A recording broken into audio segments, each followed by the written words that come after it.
I believe that every American should have stable, dignified housing, health care, education, that the most very basic needs to sustain modern life should be guaranteed in a moral society. To me, what socialism means is to guarantee a basic level of dignity. It's asserting the value of saying that the America we want and the America that we are proud of is one in which all children can access a dignified education.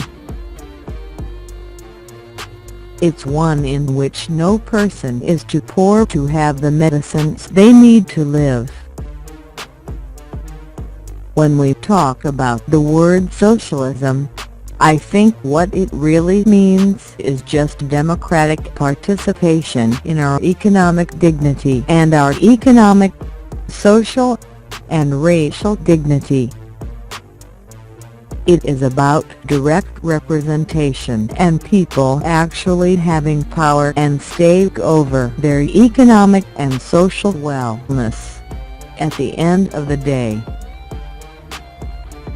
The Green New Deal we are proposing will be similar in scale to the mobilization efforts seen in World War II or the Marshall Plan.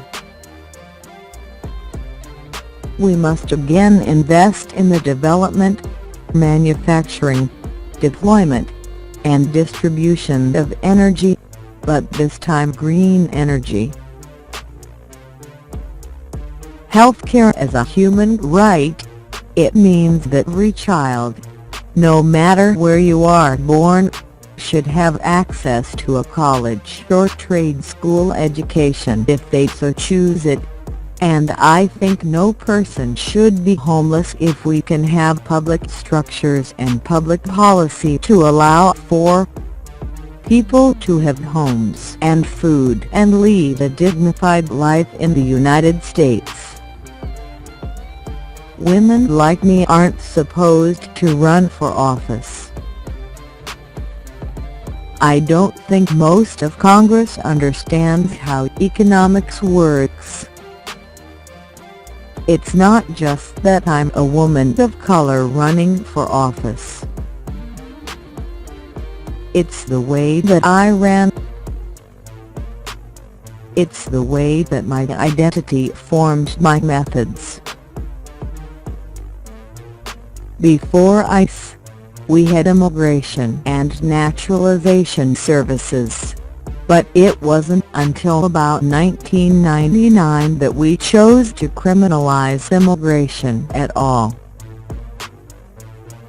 And then, once ICE was established, we really kind of militarized that enforcement to a degree that was previously unseen in the United States. Nobody ever wins the first time they run for office. Nobody's ever supposed to win their first bid for office. Nobody's ever supposed to win without taking lobbyists' money. No one's ever supposed to defeat an incumbent. No one's ever supposed to run a grassroots campaign without running any ads on television. We did all of those things. I don't think any person in America should die because they are too poor to live. Mentors of mine were under a big pressure to minimize their femininity to make it. I'm not going to do that.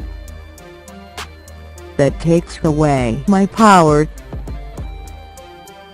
I'm not going to compromise who I am. I don't like having people do little things for me. In Puerto Rico, we continue to see the perpetuation of second-class citizenship in the United States.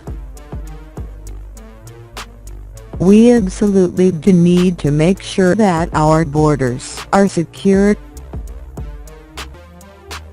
But what we need to realize and remember is that ICE was established in 2003, right at the same time as the Patriot Act, the AUMF, the Iraq War, and we look back at a lot of that time and legislation as a mistake now. And I think that ICE is right there as a part of it. I think there's a weapon of cynicism to say, protest doesn't work.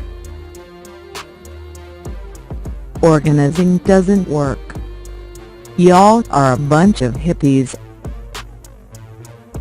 You know, it doesn't do anything, because, frankly, it's said out of fear, because it is a potent force for political change.